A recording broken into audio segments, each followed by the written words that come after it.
ये भारतीय संविधान का पार्ट नंबर 2 है। चूंकि मैं संविधान की विस्तृत क्लासेस पढ़ाऊंगा या मैं संविधान को विस्तृत तरीके से पढ़ाऊंगा, तो प्यारे बच्चों पार्ट नंबर 1 देखना आपके लिए बहुत ही आवश्यक है। पार्ट नंबर 1 की बहुत सी कड़ियां पार्ट नंबर 2 से जुड़ी हैं और इसका जो लिंक है आपको इसी वीडियो में नीचे मिल जाएगा। ठीक है, चलिए पार्ट नंबर 1 में हमने जो आपको टॉपिक छोड़ा था वो छोड़ा था कि भारत एक राज्य है, भारत एक राष्ट्र है। चलिए क्लियर, तो प्रारंभ करते हैं भारतीय संविधान का पार्ट नंबर 2। देखिए ध्यान से सुनना।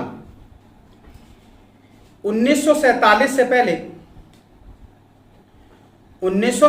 से पहले भारत एक राष्ट्र था। क्यों? देखिए भारत के पास अपना भूक्षेत्र तो था, साथ में भारत के पास जनसंख्या थी, लेकिन भारत के पास सरकार और संप्रभुता नहीं थी। क्लियर, लिख लीजिएगा।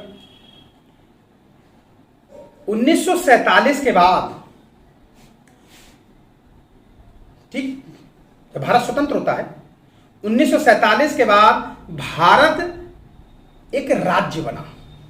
चूंकि उसके पास अपना भूक्षेत्र है, भारत के पास अपनी जनसंख्या है, अपनी सरकार है और राज्य का प्राण तत्व संप्रभुता है। क्लियर हुआ सभी को? क्लियर हुआ? जब ये चारों तत्व भारत के पास आ जाते हैं तब भारत राज्य बनता है। ठीक है, और इस राज्य को चलाने का जो तरीका है,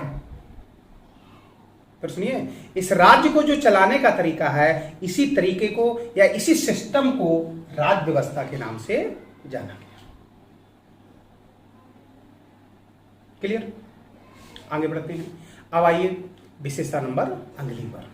भारतीय संविधान की विशेषता है पंथ निरपेक्ष और समाजवाद, जो कि संविधान की महान विशेषताओं में सम्मिलित हैं।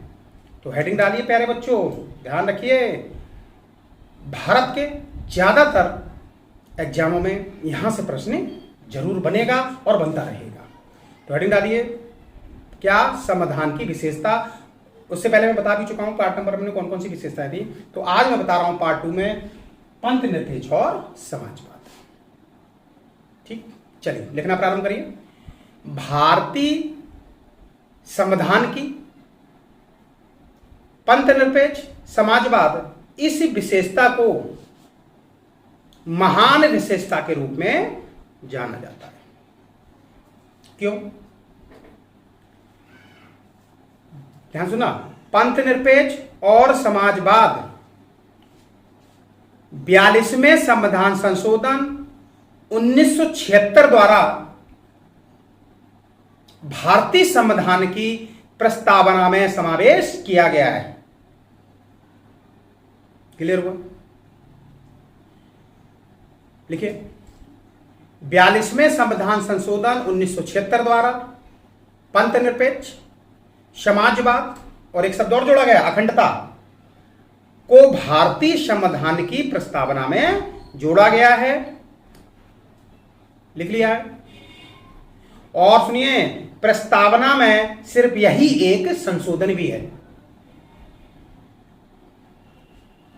तो आज तक प्रस्तावना में कितने संशोधन हुए? यही एक संशोधन है, यानी कि पंथ निरपेक्ष, समाजवाद और अखंडता को जोड़ा गया है। अब तो लिख सकते हैं ना आप, आगे बढ़े।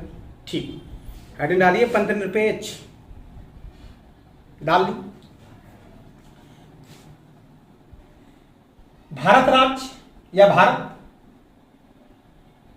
सभी धर्मों को स्वीकार करता है और सभी धर्मों की रक्षा करता है। भारत के नागरिक, ध्यान देना, भारत के नागरिक किसी भी धर्म में विश्वास कर सकते हैं, किसी भी धर्म का पालन कर सकते हैं और किसी भी धर्म का प्रचार कर सकते हैं। और यह स्वतंत्रता भारतीय संविधान ने भारत के नागरिकों को प्रदान की है। लिख लेंगे, यही स्वतंत्रता भारतीय संविधान ने भारत के नागरिकों को प्रदान की है। देखिए संविधान क्या कहता है, ध्यान देना, संविधान में वर्णित है, संविधान में क्या वर्णित है, ध्यान देना प्यारे बच्चों, संविधान में वर्णित है कि भारत में या भारत के सभी नागरिकों को असीमित धार्मिक स्वतंत्रता प्रदान नहीं की है। देखिए धार्मिक स्वतंत्रता तो जरूर हमको प्रदान की गई है, लेकिन संविधान कहता है यह जो स्वतंत्रता है असीमित नहीं है, यानी कि बलपूर्वक या लालच देकर, थोड़ा हटता हूं बोर्ड से, बलपूर्वक या लालच देकर आप किसी के धर्म को परिवर्तित नहीं कर सकते। इसलिए ध्यान दीजिए प्यारे बच्चों, ध्यान से सुनिएगा, इसलिए जनहित में भारतीय संविधान छोटा सा बना रखा है, जनहित में यह भारतीय संविधान, ध्यान दीजिए, कि धार्मिक स्वतंत्रताओं को नियंत्रित कर सकता है। जो इंपॉर्टेंट फैक्ट था, भारत एक धर्मनिरपेक्ष राज्य है। क्लियर हुआ? तो भारत क्या है प्यारे बच्चों? एक धर्मनिरपेक्ष राज्य।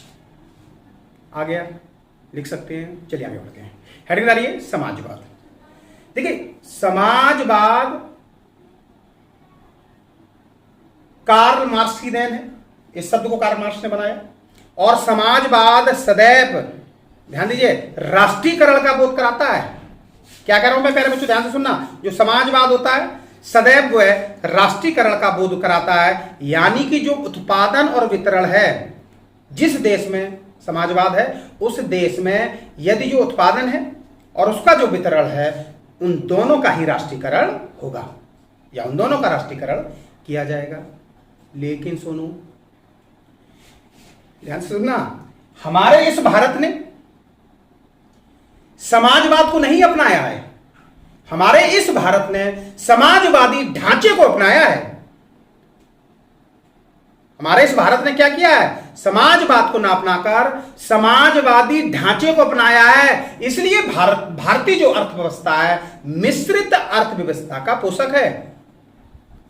तो भारतीय अर्थव्यवस्था कैसी प्यारे बच्चों? मिश्रित अर्थव्यवस्था है। ध्यान रखिए, उत्पादन और वितरण जो सबके लिए जरूरी है उसका तो इस भारत ने राष्ट्रीयकरण कर दिया है, और जो सबसे के लिए जरूरी नहीं है उसका हमने क्या कर दिया है? निजीकरण कर दिया है।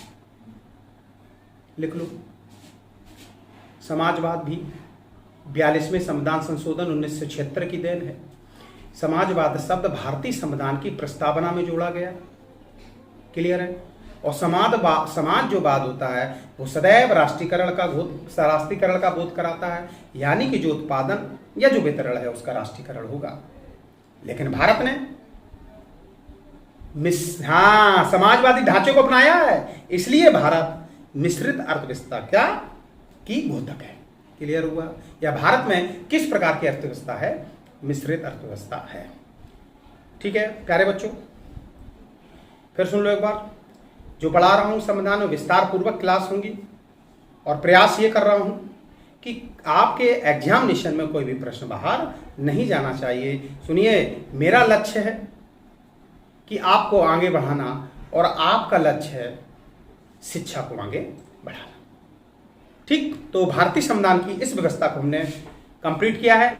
चलिए हेडिंग डालिए। भारतीय संविधान की अगली विशेषता है वयस्क मताधिकार।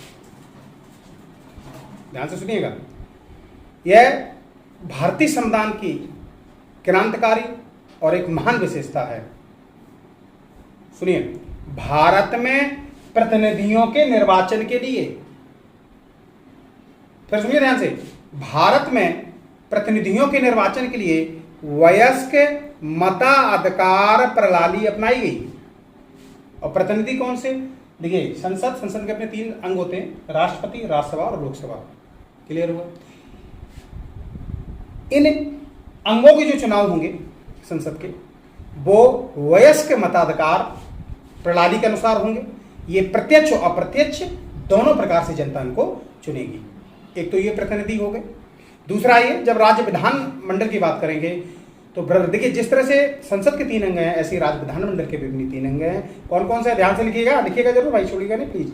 राज्यपाल, विधानसभा और विधान परिषद, इनके भी प्रतिनिधि कौन चुनेगा? वयस्क मताधिकार द्वारा चुना जाएगा। देखिए एक चीज और नोट करिए, यहाँ पर नोट लगाइए। नोट का मतलब होता है हिंदी में ध्यान दें। देखिए ध्यान ये देना है आपको कि भारत में इस समय 28 राज्य और 8 केंद्र शासित राज्य हैं। 28 राज्य में से कुछ राज्य ऐसे हैं जो एक सदनात्मक व्यवस्था को धारण किए हुए हैं और कुछ राज्य ऐसे हैं जो द्विसदनात्मक व्यवस्था को धारण किए हुए हैं। देखिए जो एक सदनात्मक व्यवस्था को धारण किए हैं, ध्यान रखना प्यारे बच्चों, उन राज्यों में जो एक सदनात्मक व्यवस्था को धारण किए, उन राज्यों में राज्यपाल के साथ साथ विधानसभा होती है, यानी मुख्यमंत्री भी होते हैं। और जो राज्य द्विसदनात्मक व्यवस्था को धारण किए हैं वहां पर राज्यपाल, विधानसभा और विधान परिषद भी होती है। क्लियर हुआ? विधान परिषद भी होती है। तो उत्तर प्रदेश कैसा है? द्विसदनात्मक राज्य वाला, उत्तर प्रदेश में द्विसदनात्मक राज्य की व्यवस्था है, यानी कि राज्यपाल भी है, ठीक है, राज्य के मुख्यमंत्री जी भी हैं और विधान परिषद भी है। तो याद रखिए, और लोकतांत्रिक विकेंद्रीकरण, यानी कि मूल संविधान में वर्णित है कि भारत को वह नागरिक जो जिसने 21 वर्ष की आयु को कंप्लीट कर लिया हो वह इन प्रतिनिधियों को चुनने के लिए अपना मत दे सकता है। फिर सुनिए, इसको महान क्रांतिकारी विशेषता क्यों कहते हैं? ध्यान से सुनिए कि 61वें संविधान संशोधन 1989, लिखिए प्लीज, 61वें संविधान संशोधन 1989 में, ठीक है, हमने क्या किया? अनुच्छेद 326 में मतदाता की आयु 21 वर्ष से घटाकर कितनी कर दी प्यारे बच्चों? बोलिए, 18 वर्ष कर दी गई। कितनी कर दी गई? 18 वर्ष कर दी गई। अच्छा, एक चीज याद रखिए, मत देने का की जो आयु 18 वर्ष है, लेकिन एक चीज और याद रखिए कि यह सदैव मत देने का जो अधिकार होता है, सदैव ऐसा प्रतीत होता है कि यह हमारा मौलिक अधिकार है या हमारा वैधानिक अधिकार है। देखिए अक्सर कंफ्यूजन होता है बच्चों को इस चीज में। मत देने का अधिकार हमारा मौलिक अधिकार है या वैधानिक अधिकार है। चूंकि वैधानिक हमको, मौलिक अधिकार हमको इसलिए लगता है जैसे ही 18 वर्ष की आयु के हुए और मत देने के मतकारी हो जाते हैं। और सुन लीजिए, याद रखिए प्यारे बच्चों, तो मत देने का जो अधिकार है वो कैसा है? लीगल राइट्स में आता है, यानी कि वैधानिक अधिकार है, लेकिन मत देने का जो अधिकार है वो मौलिक अधिकार में शामिल नहीं है। क्यों नहीं है उसके विषय में बताते हैं आपको, ध्यान से सुनिएगा। अच्छा, एक चीज और बताएं आपको, यदि कोई भारतीय नागरिक संविधान के अनुसार चलता है तो इस अधिकार का आनंद उठा सकता है, और यदि संविधान के माध्यम से नहीं चलेगा या कानूनी जो सरकार ने कानून बनाए हैं उस कानून के माध्यम से नहीं चलेगा, मेरा कहने का मतलब है यदि वो जेल में चला जाता है तो फिर मत देने का अधिकारी नहीं होता है। क्लियर हुआ? और एक चीज देखो, भारतीय संविधान ये कहता है कि मैं कुछ स्थितियों में नागरिकों के उनके मत से क्या कर सकते हैं बेटा? उनके मत को हम खत्म कर सकते हैं या उनको उस मत से वंचित कर सकते हैं। जैसे अपराधी, अवैध आचरण वाला, अनिवासी या भ्रष्ट व्यक्ति मत देने का या मत से वंचित करने का भारतीय संविधान को अधिकार होगा। तो याद रखना। सुनिए, एक चीज और सुनिए, यहां पर एक नोट लगाइए, इस पे बहुत इंपॉर्टेंट नोट्स बनता है। क्या नोट बनता है? कि जो मत देने का अधिकार है वो सर्वोच्च न्यायालय ने, मत देने का जो अधिकार है, फिर सुनिए मेरे बच्चों, ध्यान से सुनिए, मत देने का जो अधिकार है वो सर्वोच्च न्यायालय ने मौलिक अधिकार घोषित किया है। संविधान ने इसको मौलिक अधिकार घोषित नहीं किया है। क्लियर? अच्छा सुनिए क्यों। अनुच्छेद 21 ये हमारा मौलिक अधिकार है। अनुच्छेद 21 प्राण एवं दैहिक स्वतंत्रता की बात करता है। याद रखिए प्यारे बच्चों, क्या करता है? अनुच्छेद 21 जो होता है वो प्राण एवं दैहिक स्वतंत्रता की बात करता है। यानी कि वह सारी बातें जो किसी व्यक्ति को गरिमापूर्ण जीवन, जो देखिए फिर सुनिए, ध्यान से सुनिए, वो सभी बातें जो किसी व्यक्ति को गरिमापूर्ण और मानवीय जीवन जीने का उल्लंघन करती हैं, मानवीय जीवन जीने से रोकती हैं, वो अनुच्छेद 21 का उल्लंघन मानी जाएंगी। इसी के कारण वो अनुच्छेद 21 का उल्लंघन मानी जाएंगी। ध्यान दीजिए, इसी के कारण सर्वोच्च न्यायालय ने ऐसी सभी वह बातें जो मानवीय और गरिमापूर्ण जीवन जीने के लिए आवश्यक हैं, उनको अनुच्छेद 21 के अंतर्गत सर्वोच्च न्यायालय ने मौलिक अधिकार की संज्ञा दी। तो मत देने का अधिकार सर्वोच्च न्यायालय ने दिया है, संविधान ने नहीं दिया है। देखिए संविधान में जो चेंजमेंट है वो आयु का है, यानी कि 21 वर्ष से घटाकर मताधिकार की आयु कितनी कर देगी? 18 वर्ष कर देगी। सर्वोच्च न्यायालय मौलिक अधिकार पढ़ेंगे पूरा बताएंगे। सर्वोच्च न्यायालय ने कुछ ऐसी बातों को मौलिक अधिकार माना, बहुत सी ऐसी बातें हैं संविधान में जिसको सर्वोच्च न्यायालय ने मौलिक अधिकार माना। ध्यान दीजिए, इसी बिहाफ पर या इसी कारण सर्वोच्च न्यायालय को लोकतंत्र का और संविधान का अभिभावक के नाम से जाना जाता है। और सुनिए, संविधान की जो अंतिम व्याख्या करता है वो सदैव सर्वोच्च न्यायालय करता है। नोट करिए, संविधान की जो अंतिम व्याख्या करेगा भारत में वो कौन करेगा प्यारे बच्चों? सर्वोच्च न्यायालय करेगा। अब सुनिए, इसी अनुच्छेद 21 में प्राथमिक शिक्षा पाने का अधिकार, सूचना पाने का अधिकार, निःशुल्क विधिक सहायता पाने का अधिकार, मत देने का अधिकार आदि सर्वोच्च न्यायालय ने, ठीक है, अपने राइट से इंक्लूड किए हैं। संविधान में इसको इंक्लूड नहीं किया गया। आप सुनिए, इन मत, जैसे मत देने का अधिकार है या प्राथमिक शिक्षा का अधिकार है, इनको या इन पर भारत का नागरिक दावा तब तक नहीं कर सकता जब तक इनको संवैधानिक ना बनाया जाए। एक छोटा सा एग्जाम्पल सुन लीजिए, बहुत बार क्वेश्चन आता है। देखिए, जो भारतीय संविधान की विशेषताएं हैं, इसमें अगर आप इसको ध्यान से पढ़िएगा तो छोटे कंपटीशनों में सारा क्वेश्चन यहीं से बन जाता है। ऐसा ही आपके जो कंपटीशंस हैं उसमें यहीं से जब क्वेश्चन आता है तो बहुत डीप क्वेश्चन आता है। तो वही मैं बताने का प्रयास कर रहा हूं कि देखिए, भारतीय संविधान में जो प्राथमिक शिक्षा पाने का अधिकार था, मूल संविधान में वर्णित नहीं था।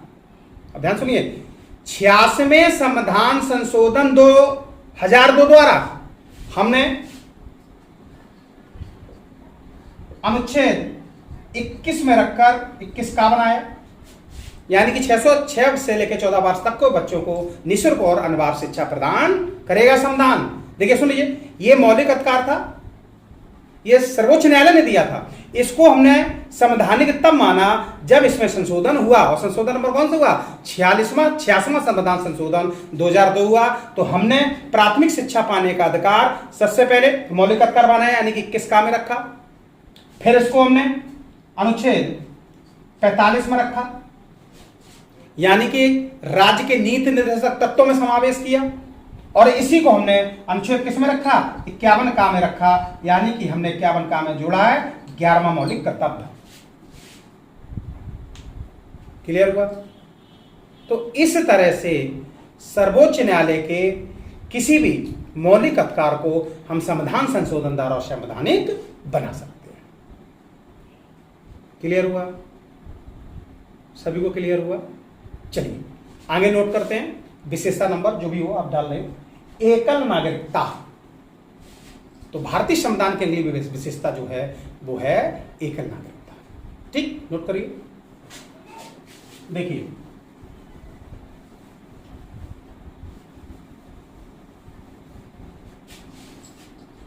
एकल नागरिकता की बात करते हैं। देखिए कि जहां जिस जिस देश में संघात्मक संविधान है या जिस जिस देश में संघीय व्यवस्था है,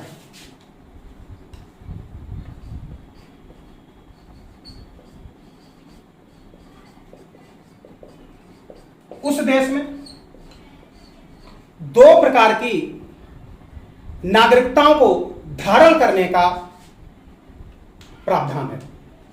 जैसे आप अमेरिका के संविधान में लोगे तो सबसे पहले वहां के नागरिकों को अमेरिका की नागरिकता लेनी पड़ेगी, इसके बाद ये देश की नागरिकता होगी, उसके बाद उसके राज्य की भी आपको नागरिकता लेनी पड़ेगी। यानी कि आप अमेरिका के साथ साथ अगर कैलिफोर्निया के निवासी हैं तो या न्यूयॉर्क के निवासी हैं तो आपको यहां की भी नागरिकता लेनी पड़ेगी, और कहां पड़ेगी, अमेरिका की भी नागरिकता आपको लेनी पड़ेगी। लेकिन भारतीय संविधान में भारतीय एकता और अखंडता को बनाए रखने के लिए, फिर सुनिए ध्यान से प्यारे बच्चों, भारतीय संविधान ने भारतीय एकता और अखंडता को बनाए के रखने के लिए एकल नागरिकता का प्रावधान किया है। यानी कि इस देश में रहने वाले सभी व्यक्तियों को भारत का नागरिक होना चाहिए, किसी राज्य के नागरिक का, किसी राज्य की नागरिकता का प्रावधान नहीं है। याद रखिए, उत्तर प्रदेश के निवासी हैं, आपको नागरिकता की जरूरत नहीं है, लेकिन आपको नागरिकता किसकी जरूरत है, आपको भारत की नागरिकता की जरूरत है। याद रखिए, इसी से भारत में एकता और अखंडता, अखंडता का मतलब होता है भाईचारा सुनिश्चित किया जाता है। यानी कि भारत एक संघीय व्यवस्था वाला देश है, दोहरी नागरिकता होनी चाहिए, लेकिन भारत ने भारतीय एकता अखंडता को बनाए रखने के लिए एकहरी नागरिकता का प्रावधान किया। ठीक, आगे बढ़ते हैं। अगली नागरिकता की बात करेंगे, केंद्रोन्मुख संविधान। नोट करिए, बहुत इंपॉर्टेंट है ये भी। चलिए, डाला केंद्रोन्मुख संविधान। पहले इसके विषय में आप जानिए है क्या। देखिए, बहुत क्वेश्चन यहां से आएगा प्यारे बच्चों, मैं बार बार बोल रहा हूं, मैं विस्तृत पढ़ाने का प्रयास कर रहा हूं। क्लियर है? देखिए, नोट करिए, पहले नोट करिए, हमारी भारतीय संघात्मक व्यवस्था में केंद्र सरकार यानी भारत की बात हो रही है और राज्य सरकार यानी किसी स्टेट की बात हो रही है, को अलग अलग कार्य क्षेत्र दिए गए हैं। केंद्र सरकार को और राज्य सरकारों को अलग अलग कार्य क्षेत्र दिए गए हैं। नोट कर लिया। और ज्यादातर शक्तियां केंद्र सरकार के पास निहित हैं।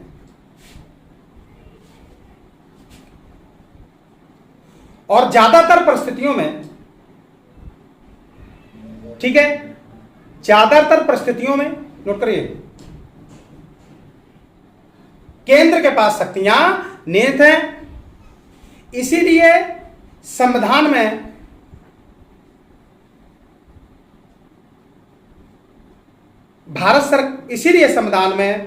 इसीलिए भारतीय संविधान में संघात्मक होते हुए भी एकात्मक प्रवृत्ति पाई जाती है।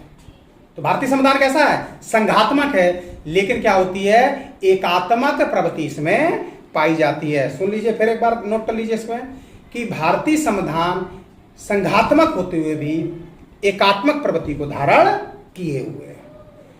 इसीलिए नोट करिए, देखिए ज्यादा बोर्ड पे काम करेंगे टाइम जाएगा, आराम से धीमे धीमे नोट समझाइएगा आप लोग। इसीलिए केसी वेयर ने कहा है, नोट करिए, इसीलिए केसी वेयर ने क्या कहा है कि भारतीय संविधान अर्ध संघीय संविधान है। भारतीय संविधान कैसा संविधान है? अर्ध संघीय संविधान है। जरा कंपटीशन में जाइएगा, ओरिजिनल पेपर करिएगा, समझ में आएगा कि मैंने क्या पढ़ाने का प्रयास किया। जबकि आइवर जेनिंग ने यह कहा है, भारतीय संविधान एक ऐसा संविधान है जिसके संग में केंद्रीकरण की शक्ति की प्रवृत्ति है।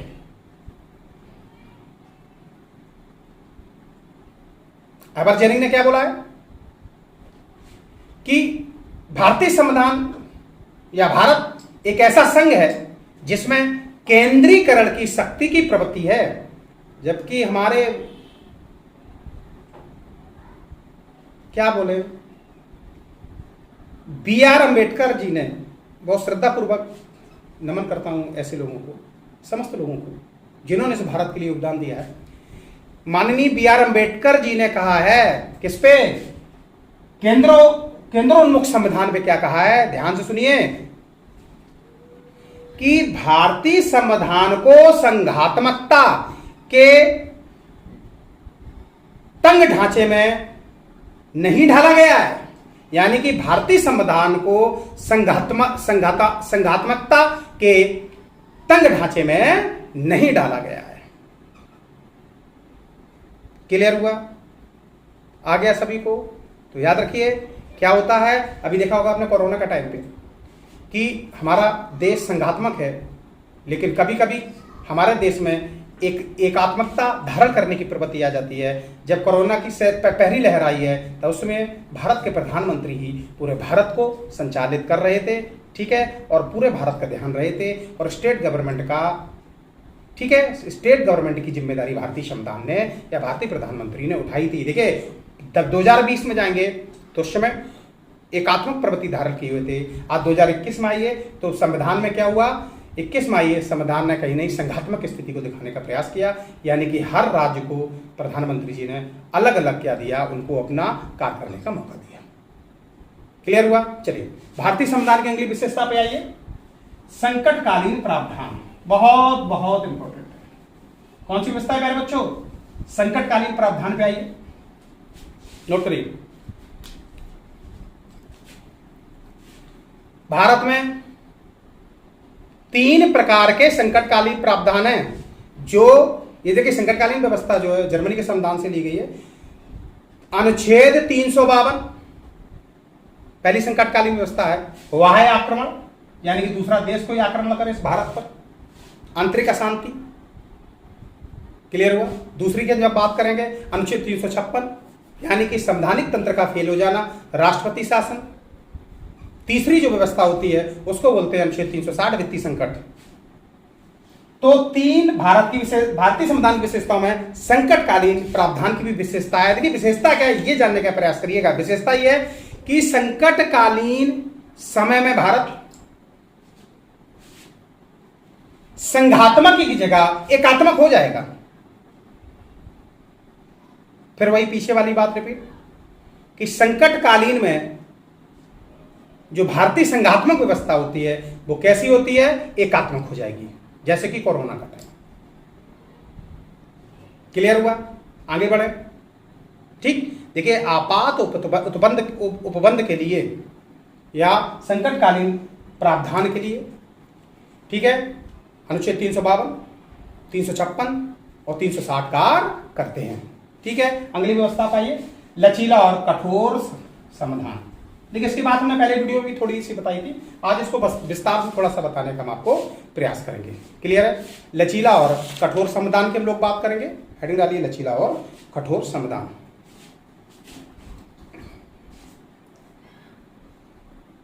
डाल दिया। देखिए भारत में जो लचीले से तात्पर्य है वो निम्न है, ध्यान देना, लिखना पहले आप लिखिएगा, मैं बताता हूं। देश हित के या लोकतंत्र को मजबूत बनाने के लिए हम संविधान में आसानी से बदलाव कर सकते हैं। क्लियर है? क्लियर है? और देखिए कठोर पे आइए जरा, दोनों को एक्सप्लेन करते हैं, इसके बाद इसको बताते हैं आपको। कठोर में आइए, भारत के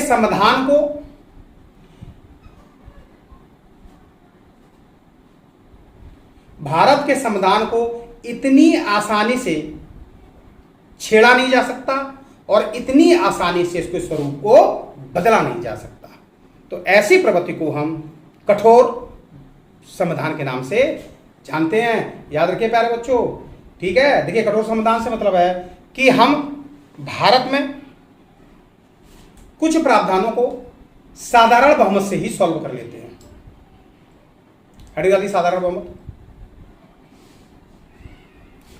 सदन में उपस्थित मतदान करने वाले आधे अधिक से सदन में उपस्थित मतदान करने वाले आधे अधिक सदस्य के बहुमत से जब संविधान संशोधन होता है तो उसको साधारण बहुमत कहते हैं। जैसे अनुच्छेद 2, क्लियर हुआ, यानी कि नए राज्यों का प्रवेश। अनुच्छेद 3, किसी राज्य के क्षेत्र का बदलाव करना, ठीक है, या वर्तमान राज्य की सीमा या नाम का बदलाव करना साधारण बहुमत से किया जा सकता है। क्लियर हुआ। या अनुसूची 2, राष्ट्रपति, उपराष्ट्रपति या अन्य सदस्य के वेतन भत्ते में बदलाव, ये सब साधारण बहुमत से होगा। ठीक, तो इसको हम क्या कह सकते हैं? लचीला या नम्य संविधान। अब आइए कठोर संविधान की बात करते हैं कि वह संविधान जो विशेष बहुमत से होता है, यानी कि संविधान जो कितना होता है? विशेष बहुमत से होता है, 2/3 से होता है। देखिए, भारतीय संविधान के ज्यादातर संशोधन इसी बहुमत से होते हैं, विशेष बहुमत से ही किए जाते हैं। और देखिए, विशेष बहुमत के साथ साथ यानी कि 2/3 के साथ साथ आधे राज्य का अनुसमर्थन। आधे राज्य का अनुसमर्थन का मतलब होता है, सुनिए, राज्य मंत्र वो राज्य जो है मंडल होता है, याद रखना। कौन सा मंडल होता है? राज्य के मंडल होते हैं। ठीक, और इनसे जैसे अनुच्छेद 54-55 यानी कि राष्ट्रपति के निर्वाचन की बात होती है। क्लियर। अनुच्छेद 73, अगर आपको कार्यपालिका की शक्ति बढ़ानी हो, बहुत मुश्किल है, ठीक है। समवर्ती सूची यानी कि याद रखना, संघ सूची को बढ़ाने में आपको क्या चाहिए? विशेष बहुमत के साथ साथ आपको आधे राज्य का अनुसमर्थन चाहिए। संघ सूची के, देखिए, इस सूची 7वीं अनुसूची में इनके विषय है संघ सूची, राज्य सूची और समवर्ती सूची। क्लियर हुआ। चलिए अगली विशेषता हम लोग लिखते हैं। आइए, निर्मित और लिखित संविधान। देखिए, आइए, निर्मित और लिखित संविधान की लोग बात करते हैं। ध्यान दीजिए प्यारे बच्चों, निर्मित और लिखित संविधान, निर्मित और लिखित संविधान नोट करें। देखिए, भारतीय संविधान, ध्यान दीजिए प्यारे बच्चों, भारतीय संविधान एक लिखित संविधान का उदाहरण है। नोट करो।